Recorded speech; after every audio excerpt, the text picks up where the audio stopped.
ازيكم عاملين ايه؟ معلش النور قطع بقى ايه وانا شغال في الكورسير. ده ظهر الكورسير.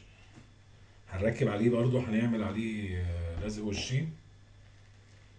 يعني هحاول على قد ما اقدر عشان ايه اجيب لكم الشكل.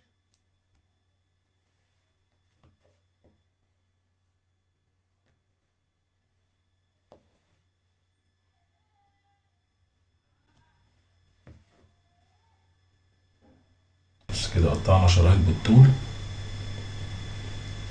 هنلبسها.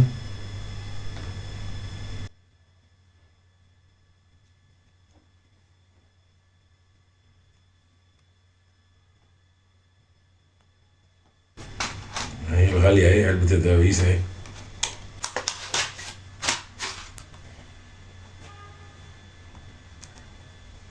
دبابيس من عند الفخراني من الإبراهيمية. طعم الزمالة هو الوحيد اللي بيستوردها تقريبا. اسباني، سنها رفيع، لا بتخربش بقى الستان ولا تخربش التل بصراحة يعني.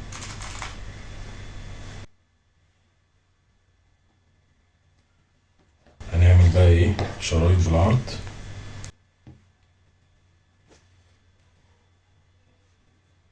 عشان هنعمل اضرابيه تقول له برضه زي الصدر.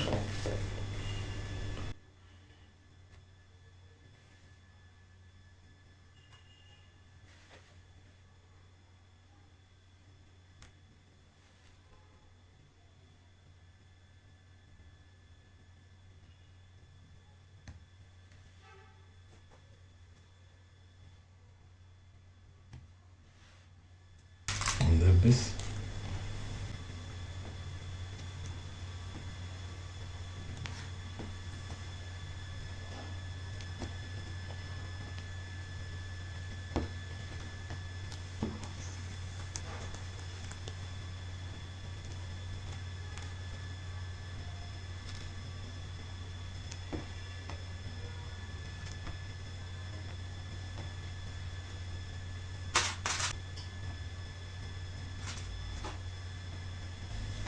كده ايه الظهرين اهو.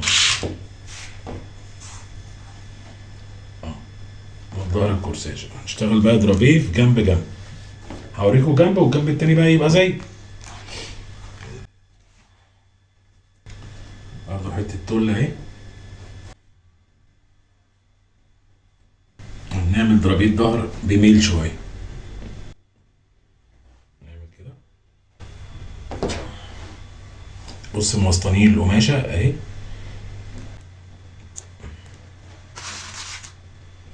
ندبس من فوق.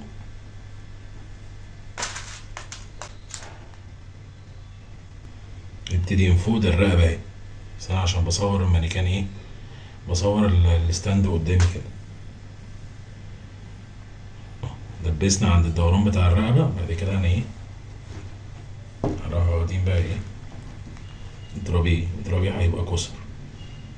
ادي اول تانية، اول كسرة. بندبس، ما بنشدش ولا اي حاجة. مش زي مش زي الكورساج من قدام، مش زي الصدر.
والناس بتقول لك الشغل بيخلص بسرعة.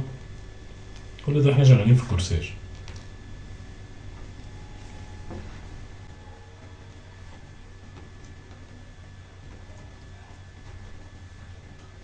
طبعا لما النور قطع استنيت بقى لما رحت لأمي، وبعد ما رجعت من عند أمي استنيت لما المكوة اشتغلت، مليتها مية واستنيتها بقى ايه كده ايه.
الجنب التاني بقى زي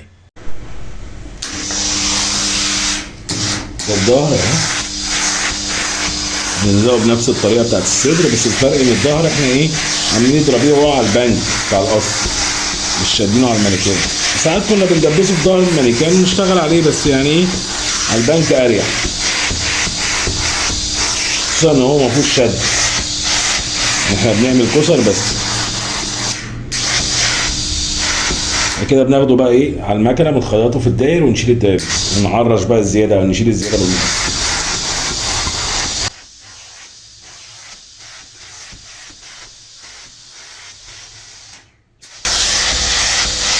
انا بقى ايه مش بمشي من المكوه، انا مش حاطط دبابيس في النص، انا بكبس اهو كده.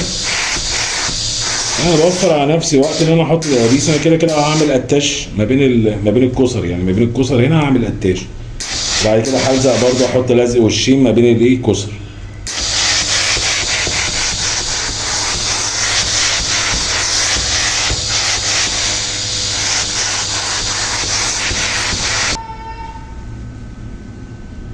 قشطه. على المكنه بقى هنخيطه. احنا خلاص عملنا الدرابيه ولزقنا الظهر كده لازق وشين اللي هو من تحت اللي هو الاساس، بعد كده ايه اهو الظهر اهو قدامنا اهو. طبعا مش بنخيط الظهر من ناحيه الدبابيس، نقلب كده الدبابيس تبقى من تحت والتل من تحت، يعني بنخيط الايه بنثبت وهو على الظهر. ساعات طبعا الدبابيس بتتلطش، الابره بتتلطش من الدبابيس، بنغيرها بنثبت في الداير.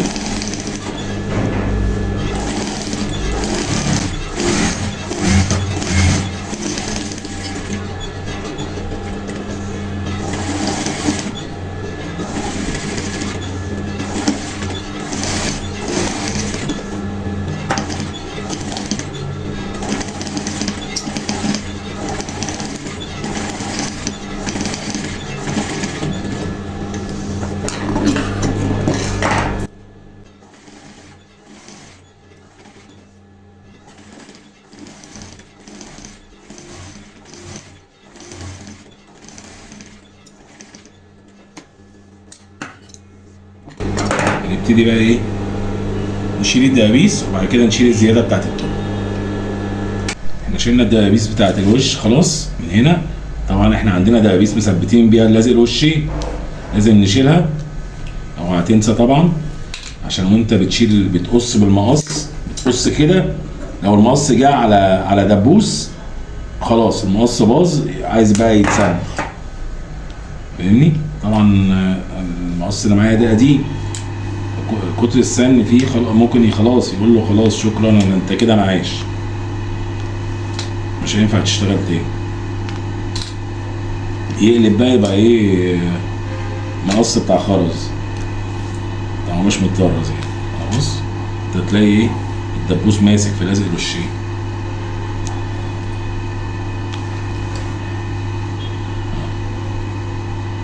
اتاكدت ان انا شلت الدبابيس كلها. جاي بقى ايه من الظهر، مش هعدل على الوش، لا من الظهر عشان ابقى شايف على الاساس بتاعي ظهر الكورساج.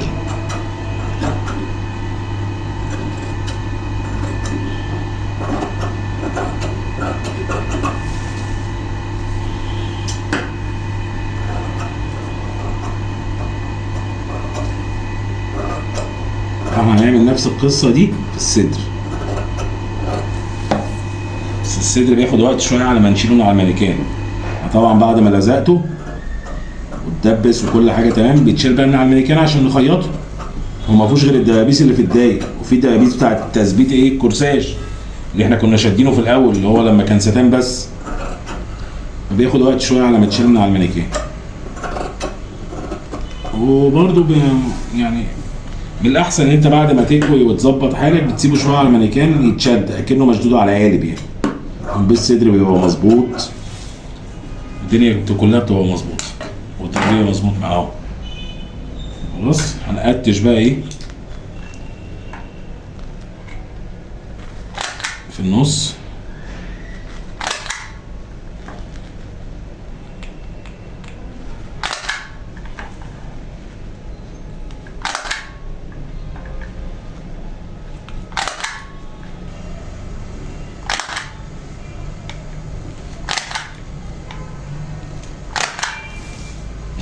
هنحط بقى لازق وشين في النص.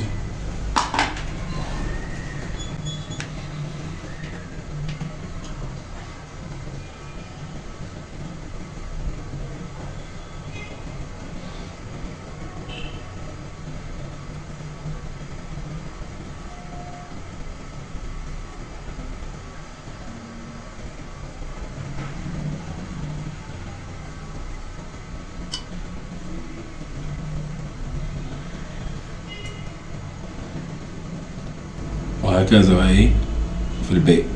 الجنبين بتوع الكورساج بتوع الظهر بيتعملوا كده. ارجع لكم تاني. لما رجعنا تاني بقى للمكنه اهو دبسنا يبقى كده ايه نضيف في نضيف.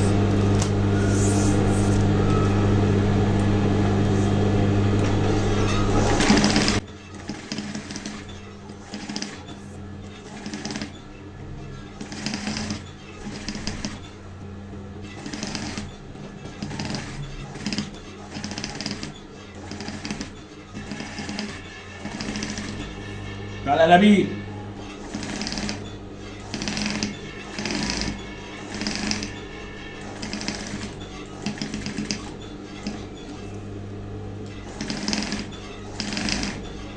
احنا ابطال القناه عندنا كركر هو الحمار اللي بيتحط عليه الفاكهه والخضار بتاع محمد معتمد، زي كده بكار ورشيد اللي كان بيجي في رمضان عادي يعني بتاع الروبابيكيا.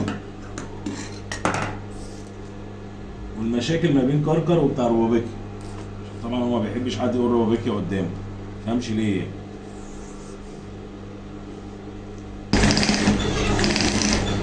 وانا شغال كده لو حسيت ان البطانه داخله جوه او طالعه بره كده بحاول اظبط كده. ومع المكوه بقى، المكوه ايه بتظبط الاتنين على بعض وانت بتكوي، بس بعد ما تثبت المكوه ايه بتخدم على الشغل.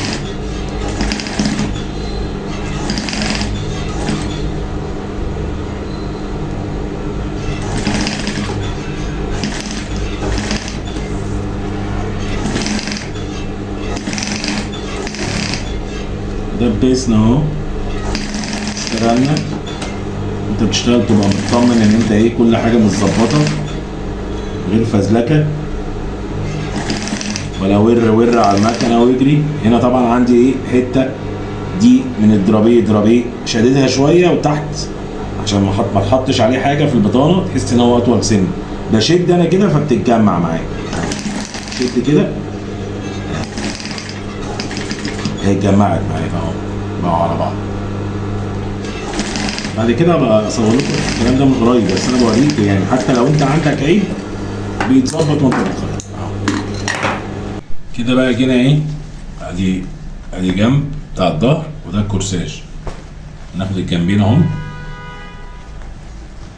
برضو هندبس. اتفقنا ان احنا ايه بنتعلم. خدنا اهو طرف على الطرف، دبسنا جنبين اهم على بعض. بص حتى تلاحظوا عشان الصدر ما فيه درابيه وكان مشدود، فتلاقي في سنه كشكشه كده. انا ما كويتهوش طبعا، بس انا يعني ايه اروح مدبس الجناب اهم في بعض، وبعد كده اعلم القيمه اللي انا هخيط عليها تبقى 3 سم اهو متجنبين على بعض من تحت اهو. باين ولا ايه؟ باين اهو ان شاء الله باين.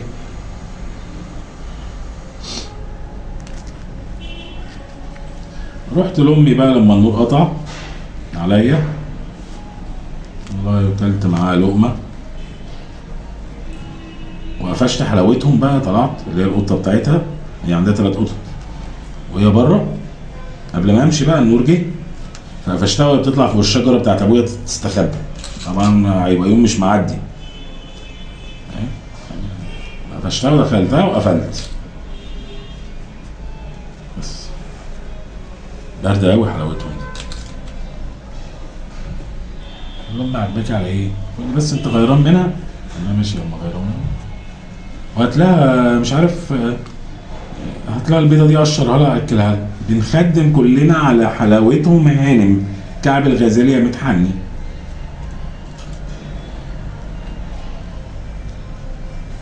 بس ما تقدرش تقول حاجه لامك، هي مش ماشيه غير بدعوتها. اعلم الدبابيس، الماركه محطوطه مع الدبابيس اهو. دبسنا الجنب اهو، مش حد كبير على الشغل. طبعا في صناعيه متمكنين بيروح حاطط ده على ده ويلا هو حافظ ال 3 سم بس. ده لو طلعوا 3 سم يعني لازم 3 سم من هنا و3 سم من هنا اهو. اعلم انا ب 3 سم، هيجرى لي ايه لما اعلم ال 3 سم يعني؟ هتعطل يعني؟ ماشي يا عم هتعطل، المهم الحاجه تطلع مظبوطه اهو. 3 سم. هم اخترعوا المازوره والماركه ليه يعني؟ 3 سم. انا يا عم ما بعرفش اقدر 3 سم كده بعينيا، لازم اعلمهم. 3 سم.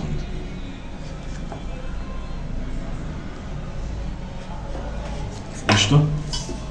ادي جنب، نقفل الجنب وبعد كده نقفل الكتف. نقفل غرزه المكنه سنه من الجنب، خليها 2.5 مثلا. جاي هنا تنزل بريتك، عامل ايه في الصوره.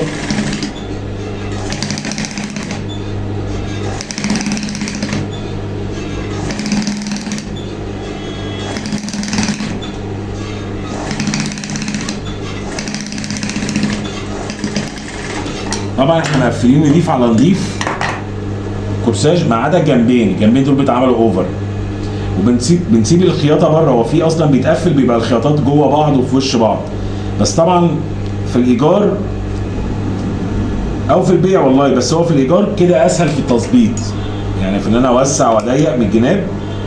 دي حاجه بدل ما يبقى ده متنضف وده من جوه دوت، بتبقى القصه صعبه شويه، بالذات لو في اتيليه بنت شغاله فيه وهي على قدها، فيعني القصه هتبقى صعبه يعني، مش هتخلص يعني. خلاص خدنا 3 سم من الجنب اهو في الكورساج. الكورساج ده هو اصلا هيبقى الداير بتاعه 86 سم، هيصفي 80 سم الوسط بعد ما يتركب في الجيب. خدنا سنتي اهو فوق كتف.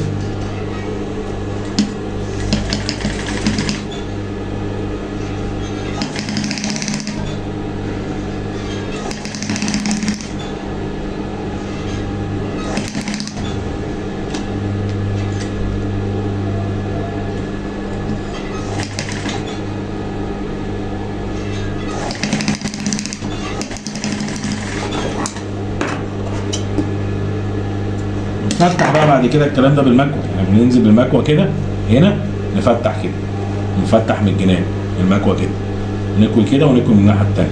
ادي كده ايه جنب في الكورساج اهو اهو. قفل. ناخده الجنب التاني، هندبس برضه في المكنه لغايه ما ندبس اهو، جنبين على بعض اهو.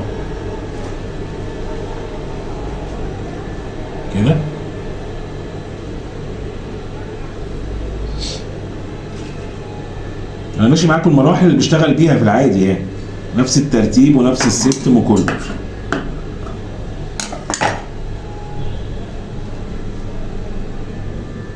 طبعا اكيد في ناس بتشتغل بطريقه تانية يعني، بس انا يعني انا اللي ربنا قدرني عليه اللي انا عارفه بوريه لكم. الشغل اتجرب في اللبس والقياس ما شاء الله، الحمد لله، فضلا عند ربنا يعني.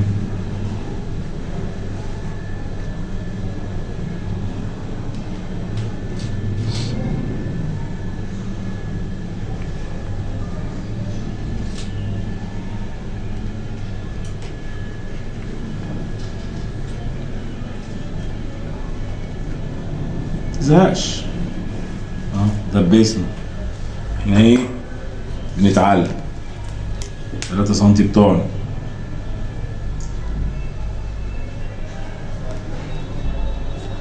انت يا معلم عارف ال 3 سنتي وعارف ال 2 سنتي بالعين تعملهم، ماشي يا عم الله يسهل، لكن احنا بنعلمهم عشان احنا على قدنا. بدل ما يطلع جنب 2 سنتي وجنب 3 سنتي ويطلع الكورساج ملوح، طب على ايه؟ انا الحاجه في ايديا اعمل.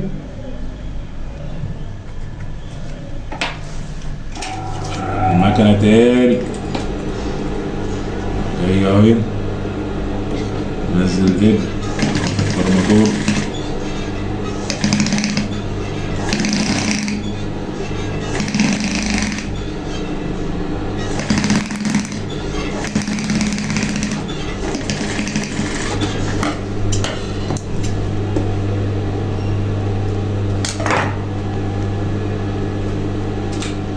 الدبابيس فتلة باردة،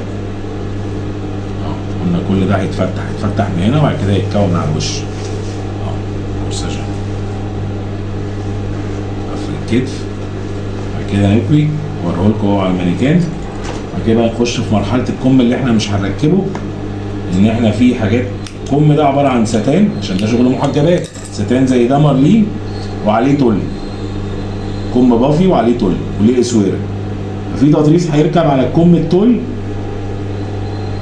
تطريز هيركب على الكم التل يتثبت على مكنه التطريز بره الاول، يتفرد ويتدبس، وبعد كده كم بافي، وبعد كده ايه يركب فيه الاسويره، والاسويره هيركب عليها برده ايه قماش متطرز. الاسويره ستان والكولا ستان، الكولا برده هيركب عليها ايه قماش متطرز خياطه. اللي هيتلزق الجزء اللي على الكورساج بس، لكن اللي على الستانات كله خياطه، واللي على طول الكتف خياطه برضه. وادي الكورساج اهو،